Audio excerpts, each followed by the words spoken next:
On any visit to the City of Lights, the question isn't what to do in Paris, but rather how to decide.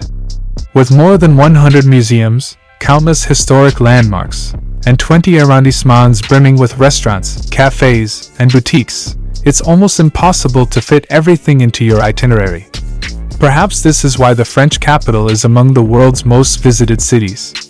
With the 2024 Summer Olympics pushing the city to clean and put on special exhibitions at many of its top monuments and sites, from the Arc de Triomphe to the Grand Palais, now is a perfect time to see the icons in a new light.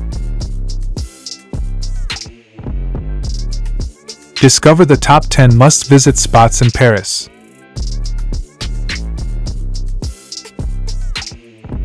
From iconic landmarks to unique experiences, this city offers an unforgettable blend of history, culture, and adventure. Here's your ultimate guide to exploring this amazing destination. Let's get started. Starting with number 1, Eiffel Tower. The Eiffel Tower stands on 4 lattice-girded piers that taper inward and join to form a single large vertical tower. As they curve inward, the piers are connected to each other by networks of girders at 2 levels that afford viewing platforms for tourists. By contrast, the 4 semicircular arches at the tower's base are purely aesthetic elements that serve no structural function. Because of their unique shape, which was dictated partly by engineering considerations but also partly by Eiffel's artistic sense, the piers required elevators to ascend on a curve. The glass cage machines designed by the Otis Elevator Company of the United States became one of the principal features of the building. Moving on to number 2, Louvre Museum. In 1546, Francis I, who was a great art collector, had this old castle razed and began to build on its site another royal residence, the Louvre, which was added to by almost every subsequent French monarch. Under Francis I, only a small portion of the present Louvre was completed, under the architect Pierre Lescot. This original section is today the southwestern part of the Cour Carré. In the 17th century, major additions were made to the building complex by Louis XIII and Louis XIV. Cardinal de Richelieu, the chief minister of Louis XIII, acquired great works of art for the king. Number 3, Musée d'Orsay. The Musée d'Orsay is housed in the former Gare d'Orsay, a railway station and hotel that was designed by Victor Leleu and located on the left bank of the Seine River opposite the Tuileries Gardens. At the time of its completion in 1900, the building featured an ornate Beaux-Arts facade, while its interior boasted metal construction, passenger elevators, and electric rails. Because of changes in railway technology, however, the station soon became outdated and was largely vacant by the 1970s. Talks to transform the building into an art museum began early in the decade and were finalized in 1977 through the initiative of President Valéry Giscard d'Estaing. Number 4, Cathedral Notre-Dame de Paris. Notre-Dame Cathedral, referred to as Notre-Dame de Paris, Our Lady of Paris, or simply Notre-Dame, stands as a testament to history and faith on the eastern half of Isle de la Cite, an island in the Seine River within Paris, France's 4th arrondissement. This celebrated Catholic cathedral is renowned for its stunning French Gothic architecture and holds a special place in the hearts of Parisians and visitors alike, dedicated to the Virgin March. Constructed between the 12th and 14th centuries, Notre-Dame de Paris has borne witness to countless historical events, wars, and revolutions. Number 5 in our list, Luxembourg Gardens. The Palais du Luxembourg Palace, was built in 1625 for Queen Marie de Medici by Salomon de Brasse. Marie was the second wife of King Henry IV. She served as regent of France after Henry IV was assassinated, and while her son Louis XIII was growing up. The palace continued as a royal residence until the French Revolution, when it was converted to a prison.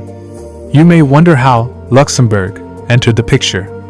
The palace was built on a 15-acre domain with a mansion house belonging to François de Luxembourg plus some adjoining property.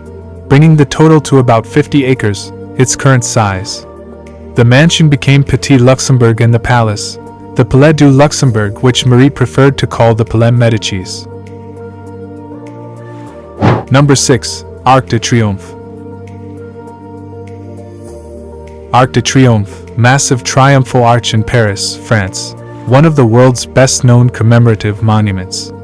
The Arc de Triomphe is an iconic symbol of French national identity and took 30 years to build.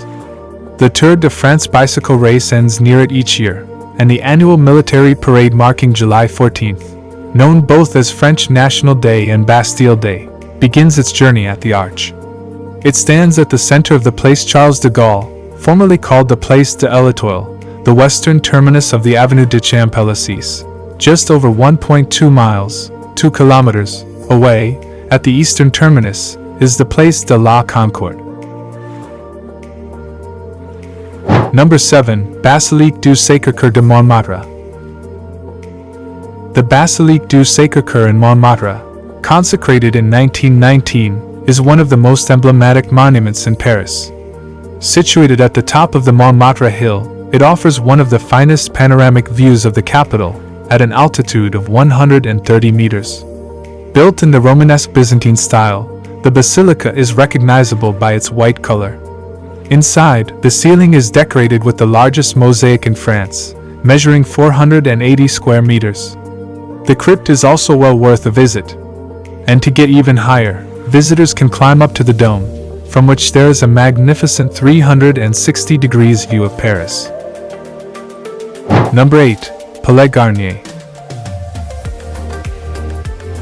To visit the Palais Garnier is to enter a realm of pomp and refinement in which the poetry, audacity, and genius of Charles Garnier have managed to create a unique harmony between the sculpture, painting, and architecture. A showcase for dance and opera, the building dazzles with its balconies and onyx, its luxurious marble, its delicate frescoes, and its rich gilding.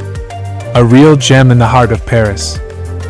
From the monumental staircase to the majestic Grand Salon, each room of the Palais Garnier is full of elegant details that compose a magical decor. Number 9. Seine River. Seine River, River of France, after the Loire its longest. It rises 18 miles, 30 kilometers, northwest of Dijon and flows in a northwesterly direction through Paris before emptying into the English Channel at Le Havre. It is one of Europe's great historic rivers, and its drainage network carries most of the French inland waterway traffic. Since the early Middle Ages it has been above all the River of Paris, and the mutual interdependence of the river and the city that was established at its major crossing points has been indissolubly forged. Finally, number 10, Montmartre. Windmills, cabarets, artists, winding streets, and a big white basilica. This most bohemian of Paris neighborhoods is known for its cobblestone passageways, its village atmosphere, its nightlife, a big white church, and for the artists who found a home there more than a century ago. Up on a hill sits the former village of Montmartre, where narrow streets climb and bend their way up to Sacre-Coeur, the white church visible from most everywhere in Paris. Still famous for nightlife, at the foot of Montmartre you'll find Moulin Rouge and late-night bars, as well as these 15 great things to do and see. We hope you enjoyed this countdown of the best things to do in Paris. Have a favorite spot or something to add? Share it in the comments below. Don't forget to like, subscribe, and hit the bell to stay updated on all our travel content. See you in the next adventure.